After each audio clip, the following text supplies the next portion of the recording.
फिरौन तब बिल्कुल कंगाल था, दिवालिया था, कर्ज में डूबा हुआ था। कर्ज चुकाने के डर से वह घर में छिपा रहता। इसी वजह से एक एक करके लेनदार फिरौन के घर आने लगे। फिरौन बहुत चालाक और धोखेबाज था। सिर्फ धोखेबाज ही नहीं, बल्कि बड़ा ठग था। इसलिए कि वह घर में रहते हुए भी दरवाज़ा खुला रखता था, ताकि लेनदार समझे कि घर में कोई नहीं है।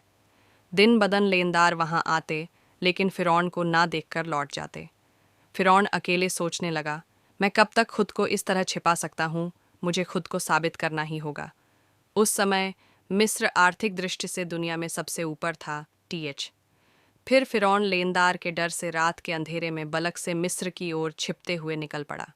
पूरी रात सफ़र करने के बाद वह आखिरकार मिस्र पहुंच गया।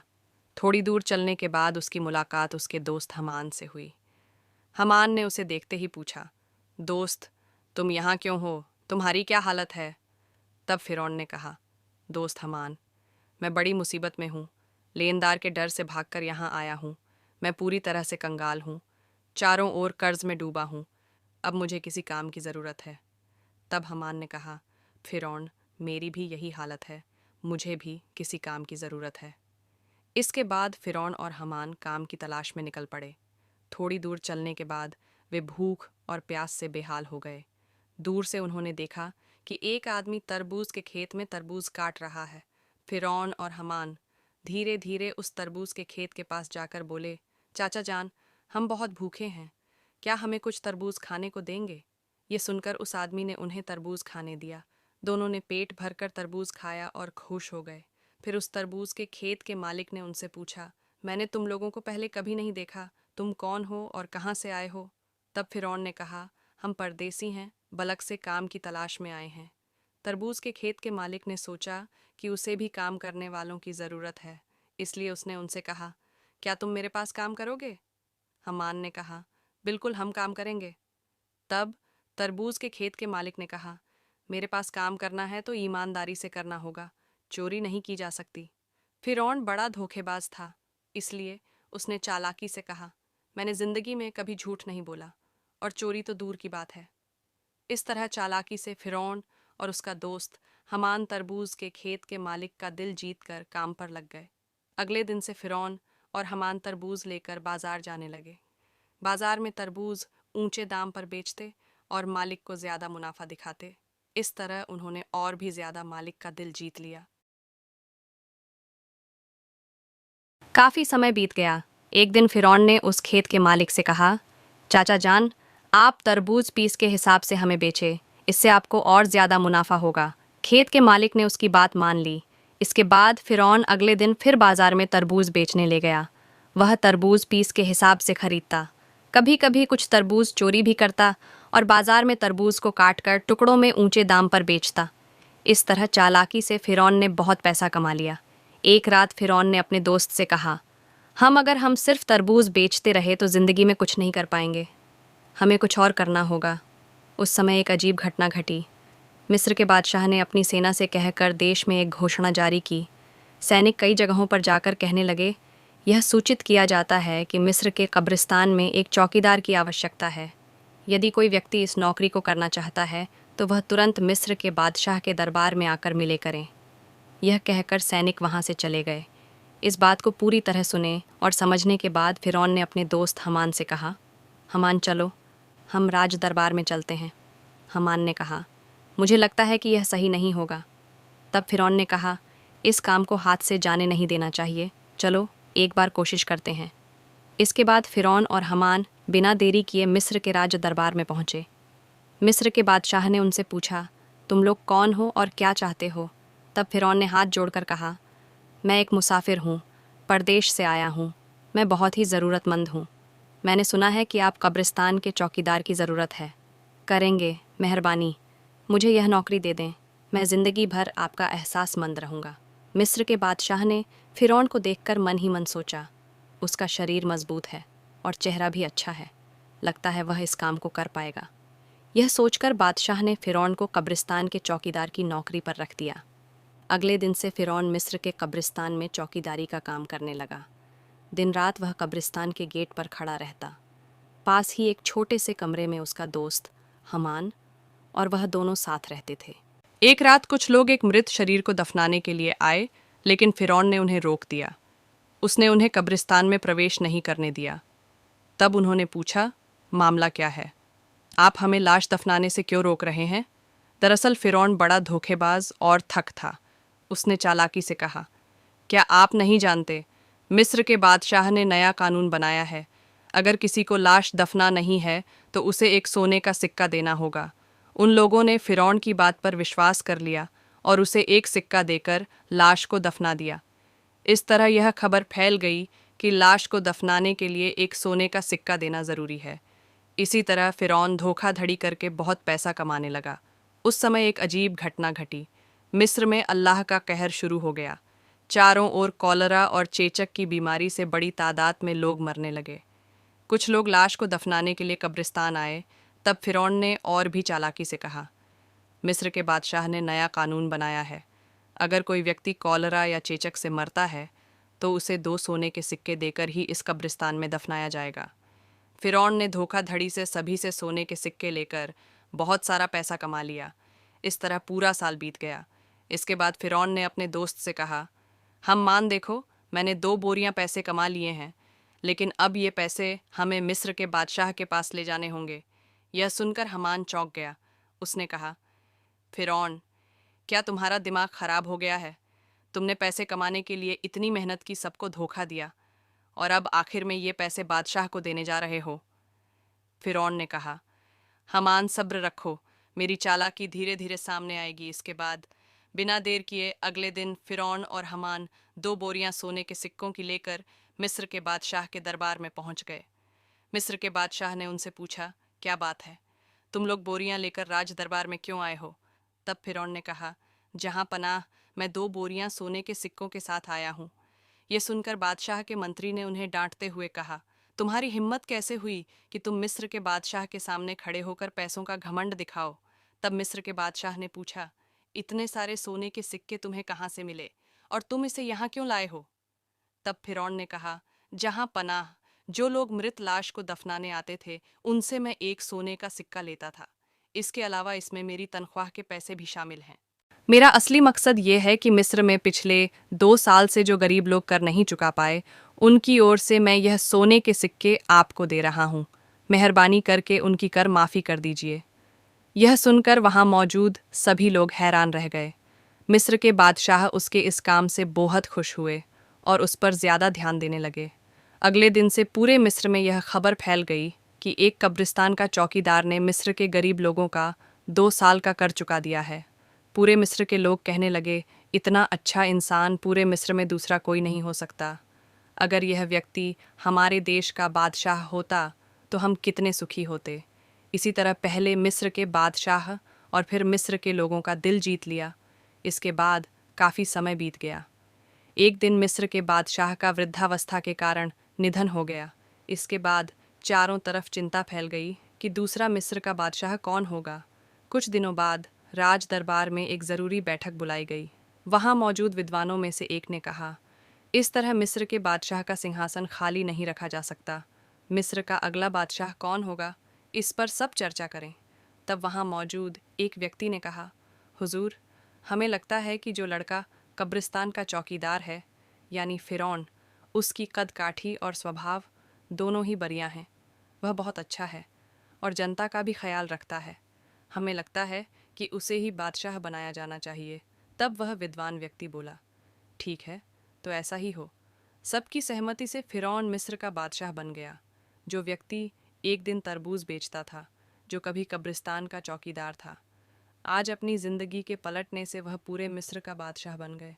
असल में फिरौन कितना घटिया इंसान था, यह किसी को मालूम नहीं था। इधर फिरौन के मिस्र का बादशाह बनने के बाद उसने फिर से तरह तरह की चालाकी और धोखाधड़ी शुरू कर दी।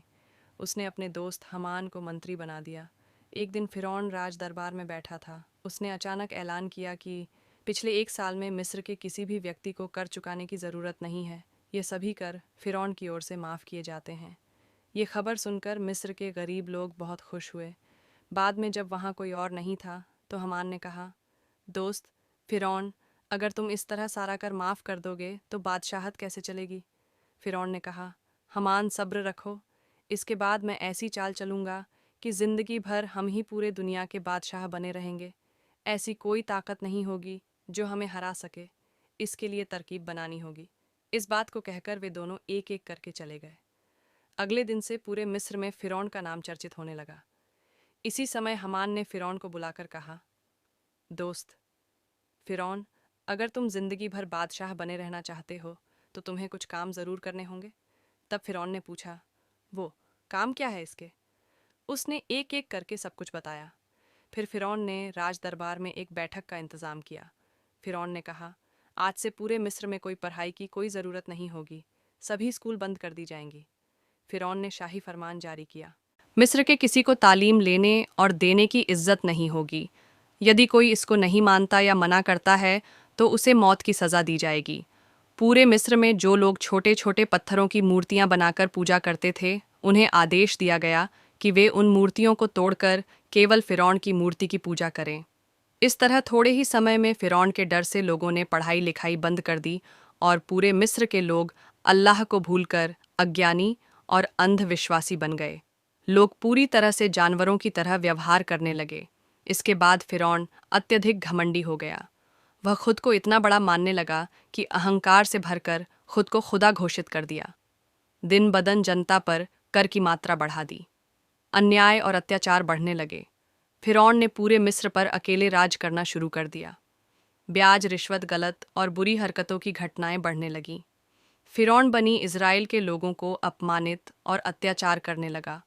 सिर्फ आसिया को छोड़कर कोई भी फिरौन के अपमान और अत्याचार से बच नहीं पाता था, क्योंकि आसिया उस समय की सबसे सुंदर, गुणवान और धार्मिक महिला थी। इसीलिए कई साल बाद फिरौन ने आसिया को अपनी बीवी के रूप में स्वीकार किया। एक दिन आसिया अपने कमरे में बैठी हुई थी। वह मन ही मन सोच रही थी, जिस तरह मेरे शौहर फिरौन देश की जनता पर अन्याय कर रहे हैं और खुद को खुदा कह रहे हैं, इससे वे न केवल अल्लाह के गुस्से के हकदार होंगे बल्कि पूरे वतन को भी बर्बाद कर देंगे। उसी समय फिरौन उस कमरे में दाखिल होते हुए बोला, आसिया, तुम इतनी परेशान क्यों दिख रही हो? तब आसिया ने कहा, शौहर, आप यह तो जानते ही हैं कि यह चांद, सूरज, आसमान और ज़मीन सब कुछ महान अल्लाह ताला ने बनाया है। इसलिए चाहे इंसान कितनी भी ताकत हासिल कर लें, वह एक छोटा सा कीट भी नहीं बना सकता। इंसान नश्वर है। एक दिन सबको इस दुनिया को छोड़कर जाना होगा। इसलिए आप खुद को खुदा कहना बंद करें और अल्लाह के रास्ते पर वापस लौट आए। यह सुनते ही फिरौन बहुत गुस्से में आ गया और आसिया को डांटते हुए बोला, आसिया, अगर यह बात कोई और कहता तो मैं उसे मार डालता। जिस तरह सबने मुझे खुदा मान लिया है, तुम्हें भी मुझे खुदा मानना होगा, वरना तुम्हारा हाल भी उन्हीं की तरह होगा। यह कहकर फिरौन वहां से चला गया। उधर आसिया बहुत परेशान हो गई। उनके पास कुछ भी करने का रास्ता नहीं था। उनकी आंखों से आंसू बहने लगे। इस तरह कई दिन बीत गए। फिर एक दिन फिरौन अपने कमरे में आराम कर रहा था। आधी रात में उसने सपना देखा कि बनी इज़राइल की दिशा से एक विशाल आग का गोला आ रहा है, जो पूरे मिस्र को जलाकर राख कर रहा है। लेकिन बनी इज़राइल के लोगों को कुछ भी नहीं हो रहा। यह सपना देखकर फिरौन तुरंत जाग गया। फिरौन ने देर न करते हुए अगले दिन देश के कई हिस्सों से बड़े बड़े ज्योतिषियों को राज दरबार में बुलाया और अपने सपने के बारे में बताया। फिरौन के इस सपने की ताबीर करते हुए ज्योतिषियों में से एक ने कहा, जहां अपना आप नाराज ना हो तो हम आपकी मौत देखते हैं। आप बहुत अधिक समय तक मिस्र के बादशाह नहीं रह पाएंगे। आपकी ताकत पूरी तरह खत्म हो जाएगी। यह सुनकर फिरौन बहुत गुस्से में आ गया और ज्योतिषी को डांटते हुए बोला, क्या कह रहे हो मुझे? मेरी ताकत से बेदखल करने वाली कोई ताकत है क्या? तब ज्योतिषी ने कहा, बनी इज़राइल में से एक लड़का जिसका नाम मूसा है आपकी शक्ति खत्म कर देगा। यह कहकर वे वहां से चले गए। कुछ दिन बाद फिरौन ने हमान से कहा, मिस्र के हर घर में यदि कोई लड़का बच्चा हो तो तुम अपनी सेना लेकर उसे मार डालो। फिरौन के आदेश पर हमान अपनी सेना के साथ मिस्र के हर घर में घुसकर बेटों को मारने लगा।